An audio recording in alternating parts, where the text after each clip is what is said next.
Hello everyone, I am Abu Shahma Siddiqui and I am super excited to share my first video with you all regarding my background. I had done graduation from IIT ISM Dhanbad in the year 2020, and since then I was preparing for UPSC, and fortunately I have written 3 UPSC CSE mains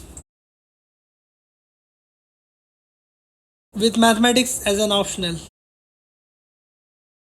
Throughout this journey, I have learned to teach maths and guided students like you in their preparation. The goal of this video is simple: to help you out with some valuable tips so you can ace your JEE mains and JEE advanced preparation. In this video, I will guide you how to make most of your remaining days before JEE mains 2025.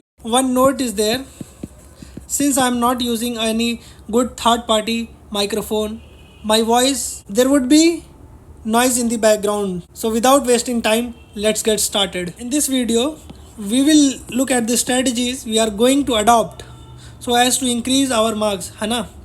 Let's use bilingual so that it would be easy for understanding for the Hindi belt student.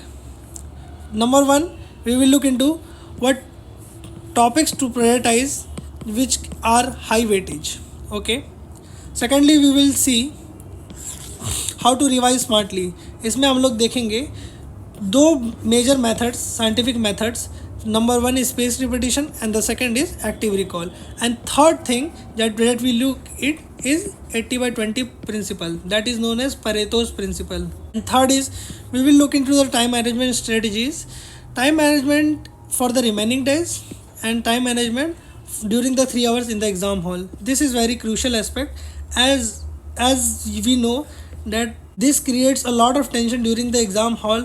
We become sometimes nervous. We will deal with these things. चौथी चीज़ जो हम लोग देखेंगे वो है हमारा most crucial aspect, जिसकी हम लोग बहुत कम बातें करते हैं. That is mental health, calmness, composure and confidence. We all need this apart from of our studies. हमने सबने मेहनत की है, लेकिन अगर हम काम नहीं रहते हैं, हमारे नेगेटिव इमोशन ओवर पार कर जाते हैं, तो कैसे उनसे डील करना है और किस तरीके से खुद को काम रखना है, इसके बारे में देखेंगे. And last but not the least, हम लोग एग्ज़ाम डे की टिप्स में थोड़ा बहुत देखेंगे. Now guys we will look into the topics which we need to prioritize which is having very high weightage, है ना. तो सबसे पहले फ़िज़िक्स में देखते हैं. फ़िज़िक्स में करंट इलेक्ट्रिसिटी बहुत आसान टॉपिक है, बहुत ही वेटेज है. मैं भी जब अपने टाइम पे था तो ये चैप्टर मुझे बहुत पसंद आता था, और this is a very high scoring chapter. इसमें कैपेसिटर पढ़ना, पैरेलल और सीरीज रेजिस्टेंस पढ़ना, ये सब बहुत आसानी से हो जाएगा अगर आप थोड़ा टाइम देते हैं. Wave optics again an easy topic. Lens की फोकल लेंथ निकालना, कॉन्वेक्स कॉन्केव लेंस पढ़ना, डिफरेंट मीडियम्स में पढ़ना, these are the very crucial topics and very important topics. Then the modern physics, radiation, उसके बाद डीकेइंग लॉ और ये सब आइसोटोप वगैरह इसमें आ जाते हैं, ये भी आसान है. रोटेशनल डायनेमिक्स थोड़ा सा मुश्किल हो जाता है, क्योंकि इसमें हम लोग रोटेशन का कॉन्सेप्ट और लीनियर मोशन दोनों देखते हैं. जैसे आपको 2016 वाला क्वेश्चन याद होगा, 2016 में जब आईआईटी में पूछा गया था कि दो डिस्क हैं और इसका ओमेगा शायद से दे रखा था, इसका बताना था, ऐसे ही कुछ था question.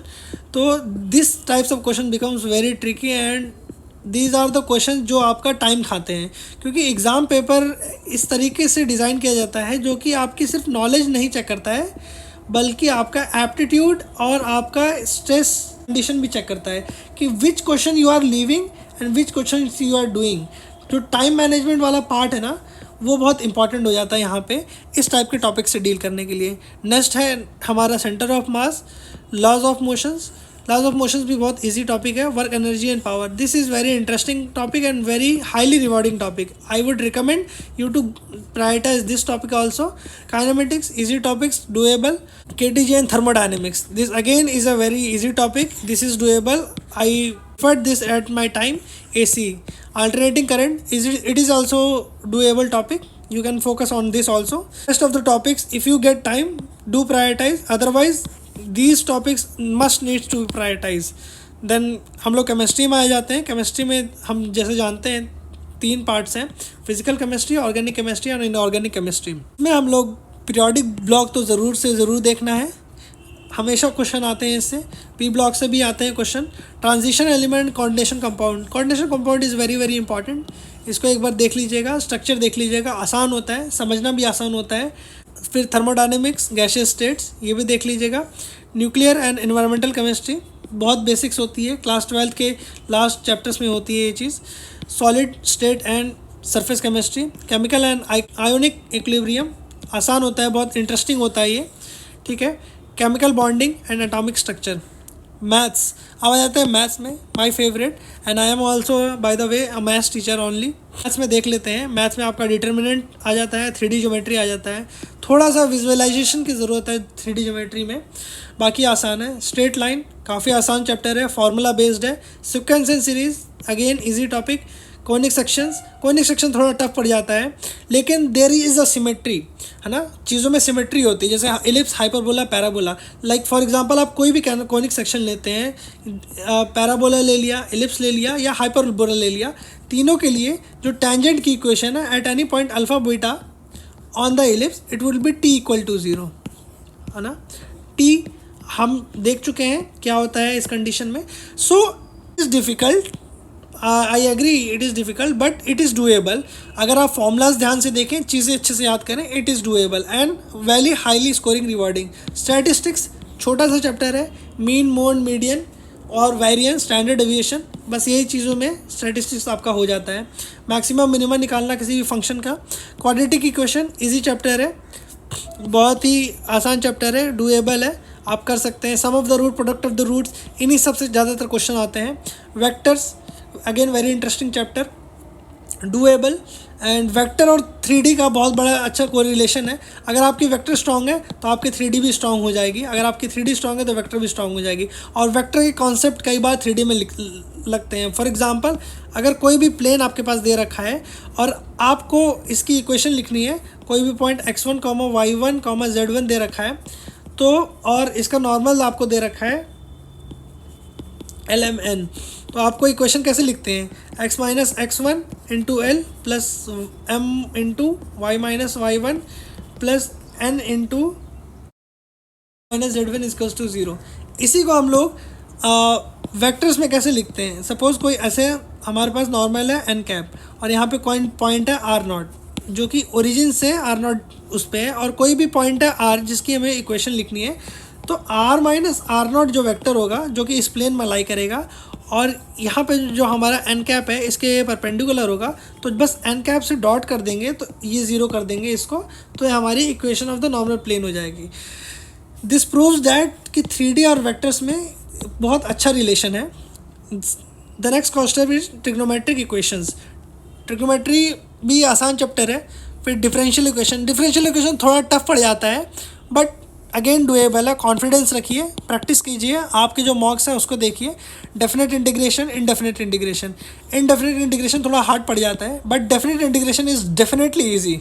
And differentiability and limit again is a easy topic. Generally आपको लिमिट में 2 मेन टॉपिक्स आपको हमेशा याद रखने होंगे, L Hôpital rule I think so, and the second is कि आपको फंक्शंस को सीरीज़ में लिखना आना चाहिए, जैसे sine X equals to X minus X cube by 3 factorial plus X की power 5 by 5 factorial and so on, ठीक है। Now comes the interesting topic जिसमें बच्चे अक्सर डरते हैं या फिर थोड़ा सा फियर करते हैं, that is permutation and combination and probability. But these 2 topics is also doable. Possibility of time, I recommend you to do only the easy questions, इसको देख लीजिएगा। तो ये था हमारा पहली चीज़ जो हमें देखनी है, prioritize the topic with high weightage. एक बार इसको वापस से आप देख लीजिएगा। ओके स्टूडेंट्स, नाउ एस्पिरेंट्स, हम लोग अब बात करेंगे कि किस तरीके से हम स्मार्टली रिवाइज कर सकते हैं based on 2 scientific method and एक बोनस मेथड मैंने आप लोग के लिए लाया है जो कि है 80/20 रूल और परेटोज प्रिंसिपल। तो सबसे पहले बात करते हैं स्पेस रिपीटिशन की। उसके लिए हमें इस फॉरगेटिंग कर्व को समझना पड़ेगा। एक्चुअली ब्रेन कैसे काम करता है कि अगर आज कोई चीज़ पढ़ रहे हैं और उसका परसेंटेज मेमोरी रिटेंशन देखें तो वो अगर 70-80% है तो टाइम के साथ वो एक्सपोनेंशियली डीके करता है। आपने कैपेसिटर का डीके तो पढ़ा होगा ना, उसी तरह ये फॉरगेटिंग कर्व भी होता है हमारे ब्रेन में। लेकिन अगर हम लोग उसको जस्ट रिवाइज कर लेते हैं तो वो रिटेंशन लेवल हमारा 100% हो जाता है। फिर उसके कुछ टाइम बाद फिर रिवाइज करते हैं तो वो यहाँ से फॉल करने के बजाय फिर हमें याद रहेगा, फिर याद रहेगा, और धीरे धीरे करके ये लॉन्ग टर्म तक हमारी मेमोरी में स्टोर रहेगी वैल्यू इस चीज़ की, जो भी इंफॉर्मेशन हम लोग याद करते हैं उसकी। अब बात करते हैं एक्टिव रिकॉल की।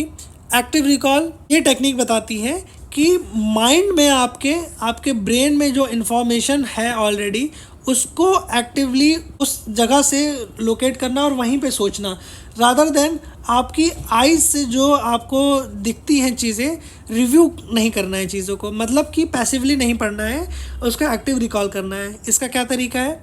फॉर एग्जांपल आपने कोई भी टॉपिक चूज़ किया मैथ्स में, जैसे कि क्वाड्रेटिक इक्वेशन। क्वाड्रेटिक इक्वेशन में आपने पूरे 4-5 पेजेस पढ़ लिए। उसके बाद उनको कॉपी को बंद कर दीजिए अपनी, और सोचिए मन में और उसको रिपीट करने की कोशिश कीजिए कि आपने जो पढ़ा। तो इससे क्या होगा, आपके ब्रेन में इंफॉर्मेशन ज़्यादा देर तक रिटेन होगी, आपके न्यूरॉन्स एक्टिवली काम करेंगे उसको चीज़ को रिटेन करने के लिए। ओके, थर्ड कॉन्सेप्ट में आ जाते हैं हम लोग, जो कि है पेरेटोस प्रिंसिपल। ये बहुत इंपॉर्टेंट रूल है। ये कहता है कि आपका जो 80% रिजल्ट है वो आपके सिर्फ 20% एफर्ट से आता है। तो हम लोग इसको किस तरीके से यूज़ कर सकते हैं जेईई मेंस की प्रिपरेशन में? तो आप उस 20% इंपॉर्टेंट टॉपिक्स को प्रायोरिटाइज करिए, जिससे 80% आपको कोशिश मिले, और जिसका इंटरलिंकेजेस बहुत ज़्यादा हैं। जैसे मैथ्स में आजकल इंटरलिंकेजेस बेस्ड क्वेश्चन आने लग गए हैं, तो आप उस पर ज़्यादा फोकस करिए। तो इससे तुम्हारा एफर्ट जो है वो चैनलाइज होगा हाई रिजल्ट प्रोड्यूस करने में। So this is about Pareto's principle. ये 3 बहुत इंपॉर्टेंट चीज़ें हैं। Next, your revision active and timely.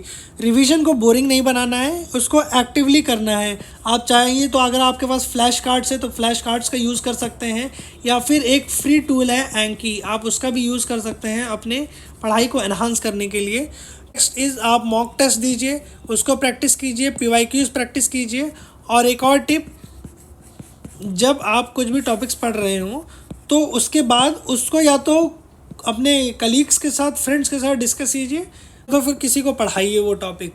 तो इससे आपकी रिटेंशन सबसे ज़्यादा होगी, क्योंकि लर्निंग पिरामिड में जो टीचिंग होती है, टीचिंग मेथड, उसकी रिटेंशन पावर सबसे ज़्यादा होती है, approximately 90%। Is do not overload.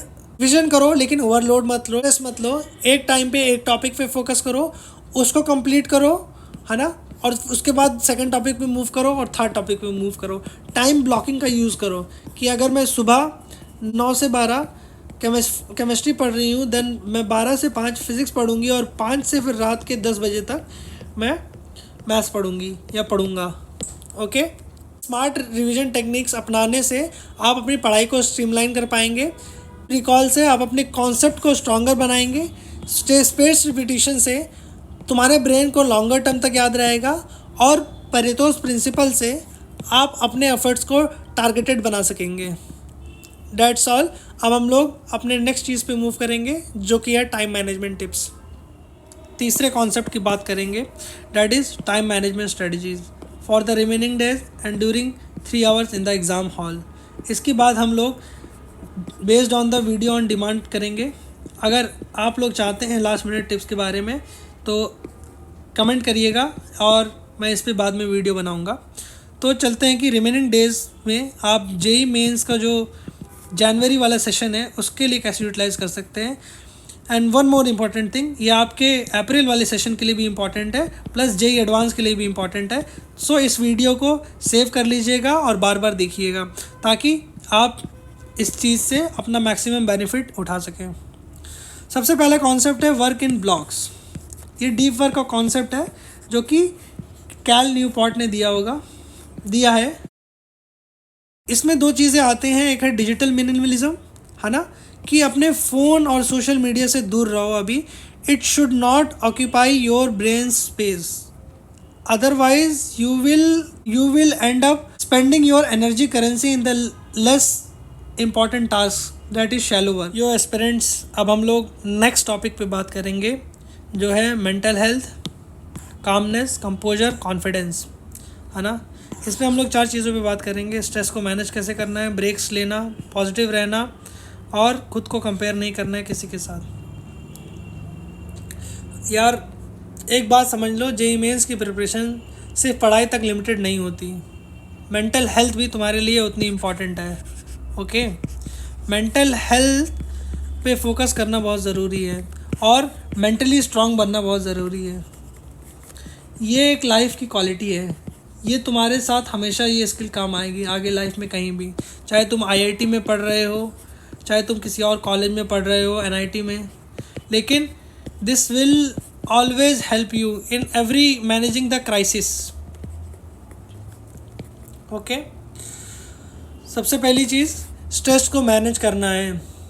यार जेईई मेंस की देखो टेंशन सबको होती है, लेकिन अगर तुमने अपनी पढ़ाई अच्छे से की है तो तुम्हें स्ट्रेस लेने की ज़रूरत नहीं है।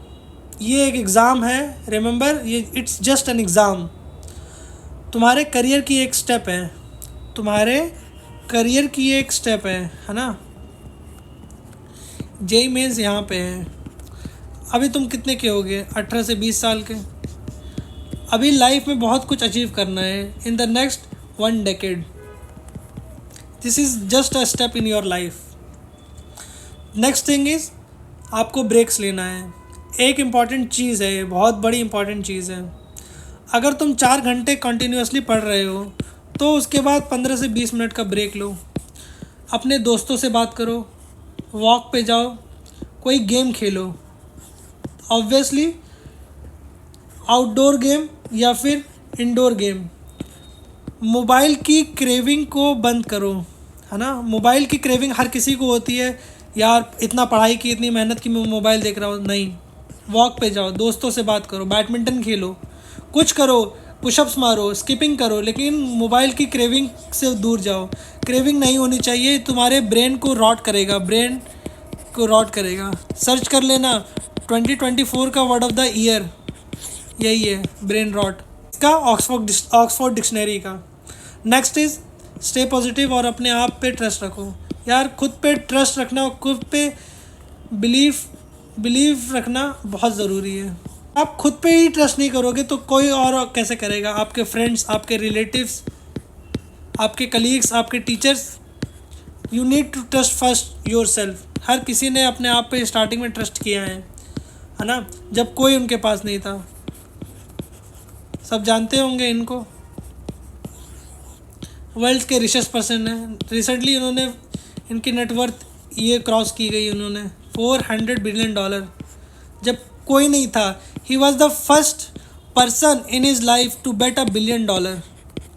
इसका क्या मतलब, जब ये पेपाल से निकले थे इलॉन मस्क, तो अपने $1 बिलियन इनके पास ऑलमोस्ट कैश आया था।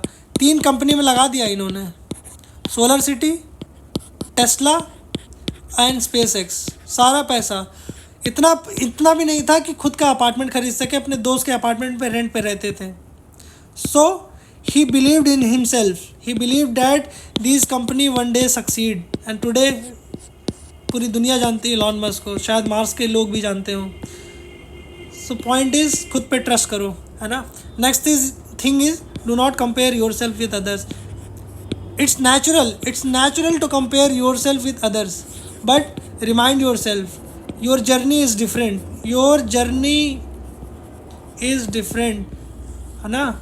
आप अपने अलग पाथ पे ट्रेड कर रहे हो, लोग आएंगे जाएंगे, है ना, लेकिन आपकी जर्नी अलग है। खुद पे ट्रस्ट करो।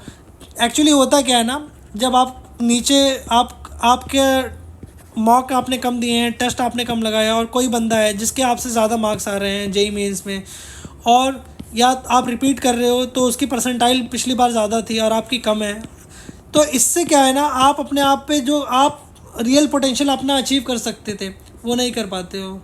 इसलिए do not compare your self with others. Remember, ये तुम्हारी जर्नी है और तुम्हारी ही जर्नी है, किसी और की जर्नी नहीं है। The last thing, remember that JEE Mains का एग्ज़ाम एक दिन का है, लेकिन तुम्हारा हार्डवर्क और डेडिकेशन तुम्हारे लाइफ टाइम तुम्हारे साथ रहेगा, है ना। तो अपने आप पे ट्रस्ट रखो, मेंटल हेल्थ का ख्याल रखो और अपने गोल्स के लिए फुल स्पीड से आगे बढ़ो, तुम कर सकते हो।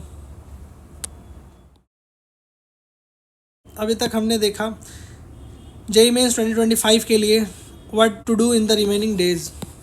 ये अभी के लिए जेई मेंस के लिए भी वैलिड है और बाद के लिए भी। Prioritize the topic with high weightage, ये हमने देखा। Revise smoothly based on the 2 scientific method, space repetition, active recall. Avoid learning new tips. फिर हमने देखा टाइम मैनेजमेंट के बारे में फॉर द रिमेनिंग डेज। और इस पे आप लोग अगर चाहेंगे कि एग्ज़ाम टिप्स, एग्ज़ाम के 3 आवर्स में कैसे टाइम मैनेज किए जाए, तो प्लीज़ मुझे को कमेंट करके बताइएगा, मैं इस पे वीडियो बनाऊंगा। Then we saw that mental health, calmness and composure, confidence are very important for this exam. Exam date tip पे वीडियो बहुत लंबा हो जाएगा, इसलिए अभी ये मैं बना नहीं रहा हूँ। अगर आपको इस पे कुछ चाहिए तो प्लीज़ कमेंट करके बताइएगा, then I will make the video on the basis of the demand of the students. Thanks for watching. अगर आपने यहाँ तक देखा है, thanks for watching. One more thing I would like to convey you, आप लोग के लिए एक इम्पॉर्टेंट मैसेज। यार देखो, तुमने जो मेहनत की है ना, उसका रिजल्ट ज़रूर मिलेगा। अभी बस अपना बेस्ट देने का टाइम है। बेस्ट, गिव योर बेस्ट, अपने फुल पोटेंशियल पे खरा उतरने का टाइम है। Never give up attitude develop करना है। अब बस चिल मारो और अपना फुल पोटेंशियल दिखाने के लिए रेडी हो जाओ। All right guys, that's all for today. If you found this video helpful, please hit the like button, share with your friends and colleagues. अपने रूममेट्स के साथ, अपने फ्रेंड के साथ, अपने कलीग्स के साथ शेयर करिए इस वीडियो को। Subscribe to my channel for more tips, strategies and learning mathematics.